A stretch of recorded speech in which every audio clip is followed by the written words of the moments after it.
Hello guys, எப்படி இருக்கீங்க? நல்லா இருக்கீங்களா? வாங்க இந்த வீடியோவில் நாங்கள் தெசாருங்கிற பீச்சுக்கு தான் கிளம்பி போயிட்டுருக்கோம். ஸோ இங்கே வந்து போகிற வழியில் மெயின் பைபாஸ் ரோட்டில் ஒரு பிரிட்ஜ் இருக்குது. அதை தாண்டினா தான் அந்த பீச்சை வந்து நம்ம ரீச் பண்ண முடியும். ஸோ இந்த பீச்சை நாங்களும் இதான் ஃபஸ்ட் டைம் பார்க்க போகிறோம் அந்த பீச்சை. ஸோ போகிற வழியில் பார்த்திங்கன்னா ஜோகூர் ரிவர் பிரிட்ஜுன்னு ஒரு பிரிட்ஜ் இருக்குது. செம்ம சூப்பராக இருக்குது. அது ஏர்லி மார்னிங் நாங்கள் போனனால அந்த சூரிய வெளிச்சத்தோட சூப்பராக இருக்குது. இது அப்ராக்சிமேட்டாக ஒரு டைம் எவ்வளோ இருக்குன்னு பார்த்திங்கன்னா ஒரு 7:30 அந்த சமயத்தில் தான். அவ்வளோ க்யூட்டாக இருக்குது அந்த பிரிட்ஜை பார்க்குறதுக்கு. இந்த பிரிட்ஜோட 2 சைட்லேயும் கப்பல் அப்புறம் போட்டு அது எல்லாமே இருந்துச்சு.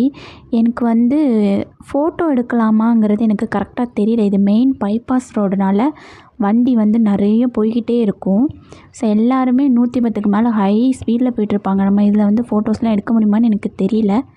ஸோ நெக்ஸ்ட்டு வீடியோ நாங்கள் வந்து ரிட்டன் வரும்போதும் இதே இதில் தான் வந்தோம், இதே ரோட்டில்.